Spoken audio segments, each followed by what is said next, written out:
రోజు డైట్ మెనూకి ఎవరు రాబోతున్నారో తెలుసా? తెలుగులో సరిగమప విన్నర్, తమిళ్లో సూపర్ సింగర్ విన్నర్ అండ్ అలాగే ఇప్పుడు పాడుతా తీయగా సిల్వర్ జూబ్లీ సిరీస్లో తన స్వరంతో అందరినీ అలరిస్తున్న ప్రవస్తి.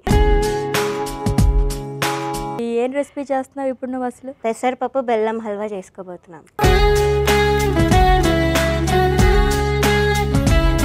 మొన్న ఎపిసోడ్ చూసాను నేను పాడుతా తీయగా సిల్వర్ జూబ్లీది. దాంట్లో నాంపల్లి స్టేషన్ సాంగ్ పాడావు కదా, సాంగ్ చాలా బాగా వచ్చింది.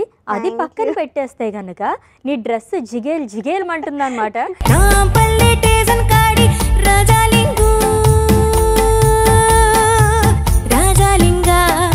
రామరాజ్యం తీడు సూడు శివ శంభులింగ లింగ, రామరాజ్యం తీడు సూడు Shiva Shambhulinga. Diet menu Ugadi special ఈ ఆదివారం మధ్యాహ్నం 2 గంటలకు, తిరిగి రాత్రి 8 గంటలకు చూస్తూ ఉండండి మీ ఈటీవీ అభిరుచి ఛానల్లో.